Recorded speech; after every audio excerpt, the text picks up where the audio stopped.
Okay, so it's now 5 to 10 in the morning. I haven't long woken up because I was up till 3 a.m. painting this room. Bit daft really, but once I got started, I had to keep going. So just going to do a little update of what I've done in this room so far. So it was quite bad. I can't remember if I don't know if you've seen the old video. It looked white on the photos, but it wasn't. It was sort of magnolia, white with a bit of yellowy patch, a bit of a different colour, yellowy magnolia.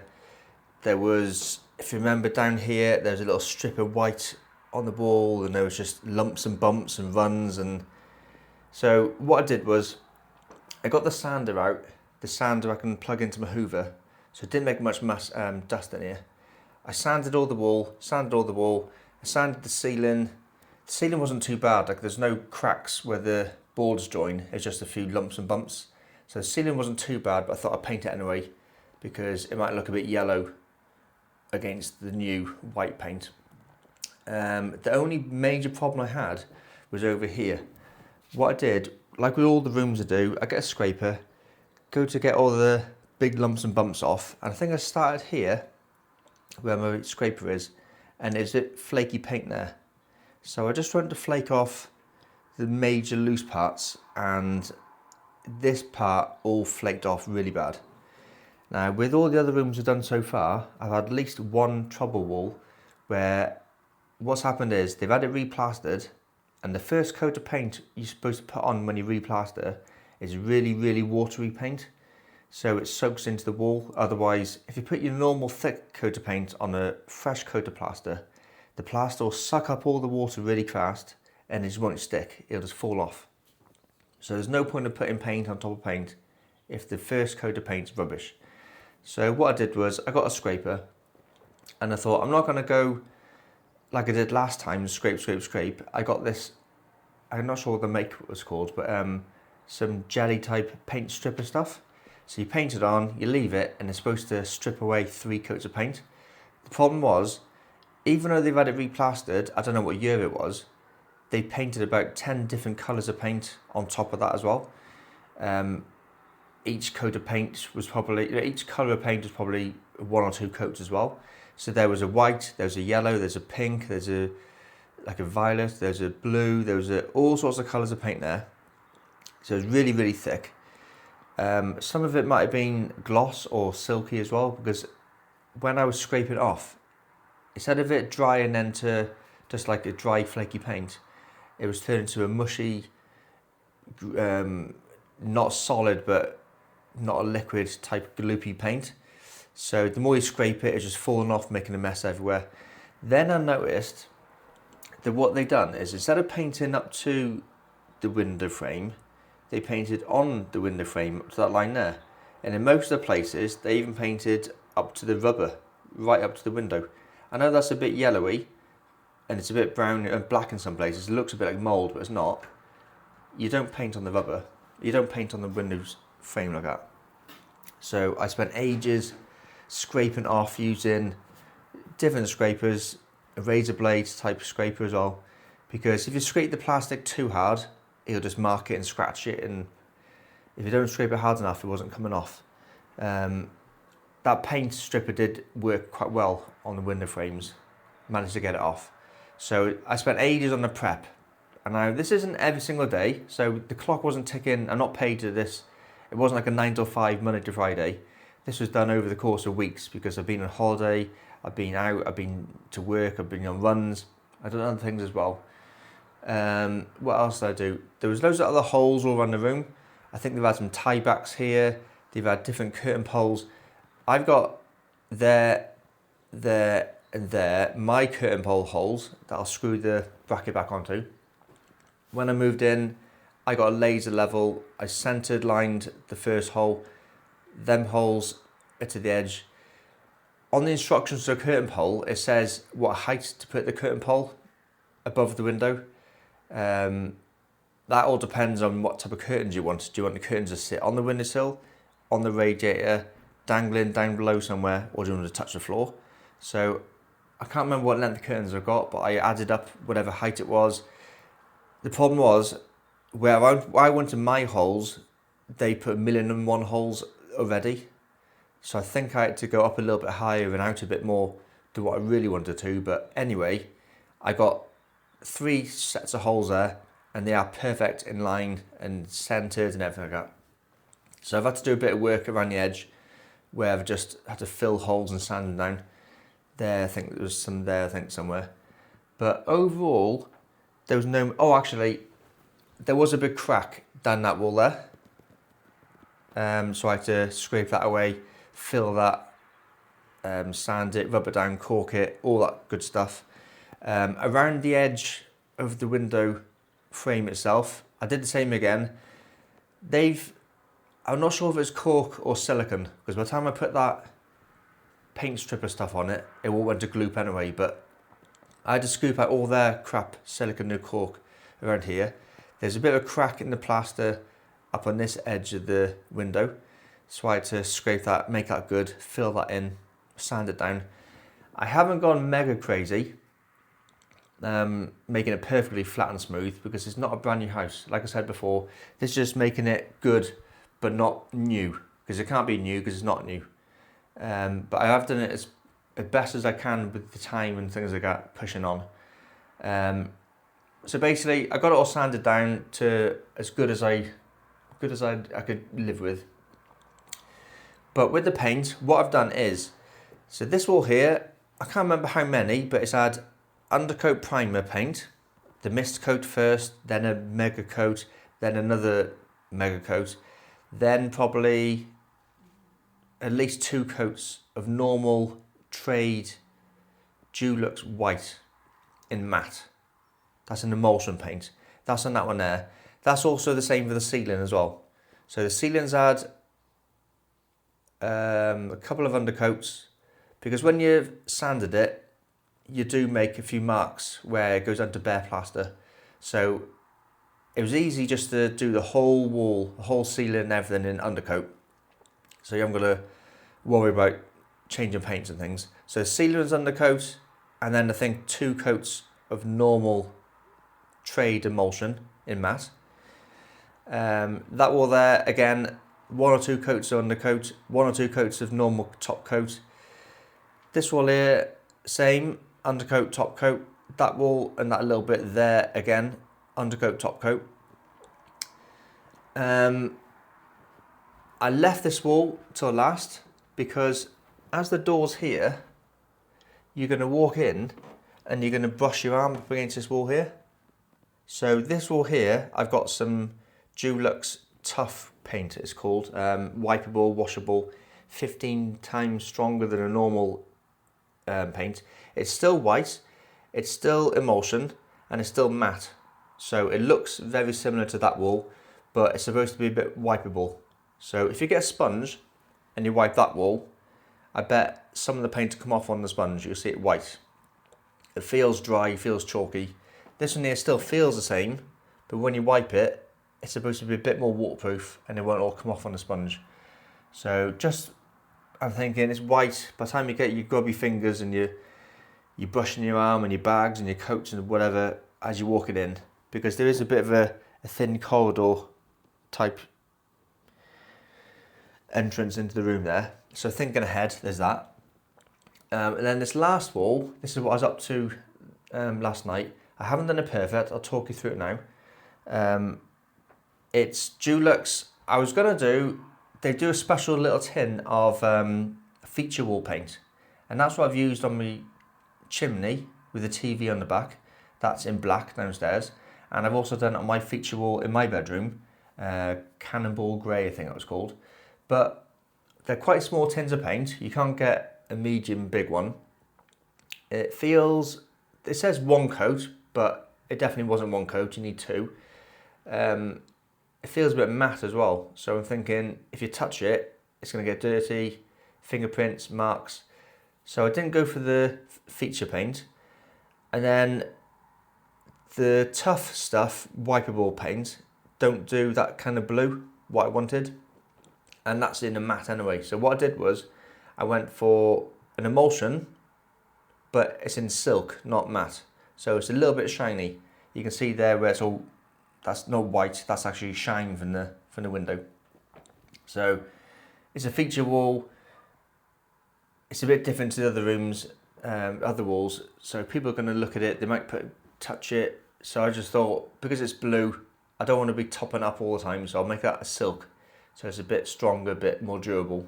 You can wipe it down. What I did was, I didn't listen to the instructions. My trick is, I get a little empty tub of paint, a little kettle, put enough in to do the cutting in and really water it down, but it was still quite thick. I'll do it again after. When I started painting up this top corner, it was so thick, and my brush, I got a special cutting in brush, but the brush has got, the bristles are just doing me head in. There's one or two little bristles sticking out which needs either plucking or chopping, because if I went too close to the edge, I can imagine it was going to touch the ceiling. So that's as far as I could dare go without touching the ceiling. But what I'm going to do is get a smaller brush and really, really water it down, and then go across that edge again. Because when it's really thick, it's hard to get up in the edge. You get like a big, how can I describe? When you got your brush near the corner like that, you get a big bulge, a bubble of paint when it's really thick. And you go a bit closer, and all of a sudden it'll go on the bit you don't want to go on. So what I'm going to do is really water it down, and I mean so water is almost dripping down the wall, and then it'll be nice and easy just to whisk it across. I've seen lots of videos recently with these painters, and they get a roller on a pole and they'll do like a big M shape, and then they'll say, I can do a whole wall in one dunk of a roller. They'll do a big M shape like that to get the paint across the wall, and then they'll go up, down, up, down, up, down, up, down, and they'll do the whole wall in one dunk of a roller. I can't see that happening because I did it in little chunks, and I still have to dunk my roller 1, 2, 3, 4, 5, 15 times at least. But I have seen one little trick what they do. I water my paint down, which most painters probably do. I'm not sure what paint they're using in videos. If they're using an eggshell or maybe an oil-based gloss or something, it might go on easy like that, like in the video. But I did see one video where they pour, I'm not sure what it's called, I've never used it before. They pour some additive into it, and if it is an oil-based paint, it makes the oil-based paint stay it doesn't go off, doesn't dry so quick, so you can brush it longer. So that's what they might do. When they're cutting in and they go, look this I cut in, this one man's American voice, he stabs it in the corner and then he goes straight across in one go. That might be because it's a glossy or an eggshelly oil-based paint, but with this type of paint, if you see on my Instagram stories, the one where I'm stirring the tin of paint, you can tell there, it was so thick that the wooden stirrer was standing up on end if you let it go. So what I've done is, you can see there, across the top I've left maybe 1 centimetre or someplace. It needs doing again anyway. You can see there, it wouldn't be good for one coat. It's not bad. It's not a bad one coat, but there's got a bit of a patch. There's got a bit of a patch. I remember I had to sand a bit down there so you could see a bit of different colours. There is a couple of bits that are visible which I'm not that happy with, but I'm going to leave them. You can see a couple of imperfections in the plaster, but there's only so much sanding you can do. If I had sanded that anymore, you'd have had a ditch. So you can't keep sanding everything. Eventually you have to put more stuff onto it. That's not mine. There's a couple of like runs and bumps in the wall that I forgot to sand down, but I don't know, I might just live with that, you can't see it. There is one thing, that little hole there. I did see it before I painted, and I thought the paint will go in that and it'll fix it. But now there's one little hole in the wall. Now do I fix that? Because that's going to do me head in if I don't. And there's a couple of little marks there as well. So I might put a little dab of filler in there. Now I'm thinking about it, I might get rid of them run marks there as well. Making more work for me, but that's right in the centre of the wall. Apart from that, it's not too bad. A few of the places I've gone good with the cutting into the edge, but it needs doing again anyway because it's, you can see there, it needs a second coat on that. But not too bad. I'm quite happy with the colour, quite happy with how it is. You can see it's a little bit shiny because it's a silk, but then that's all done. What I did last night as well was I put another undercoat on this windowsill. You can still see the holes there really, where they've screwed the wood to the brick. There was some sort of filler or cork in it that went soft with the paint stripper, so I had to get that out. And then there's a big hole where they got the big screws screwing it into the board. I filled it, sanded it, filled it, sanded it, filled it. I was hoping that a thick coat of paint on top might hide that, but I might have to put some more filler and sand it again, because I can see there's two there. I can see at least two there, and that one there, and that one there. So it's quite neat. I have rolled it, so you can't see brush marks, you can see just the paint roller marks.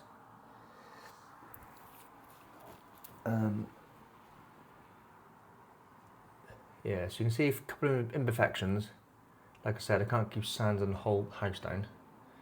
I have no house left, so I haven't gone 100% perfect brand new, because even new builds aren't 100% perfect. But it has taken a while because I've been doing a lot of prep. Ceiling's done. There is a couple of runs and brush marky type lumps on it, but well, even if I was going to sell it today, I don't think anyone's going to get a head torch out and inspect every single room. That's just me being fussy, but I don't think anyone looks at it as much as I do. But I think that's not too bad. That's how it is. So today, what I'll do is I'll probably put a dab of filler on them little holes there, and then rub down the one or two major run marks on it. I might put some filler or just sand them little holes a little bit more again, because you can see them. If I was using a really thick coat of gloss, that might fill in and you might not see it after a couple of coats, but I'm using a water-based satin, so it probably won't fill in.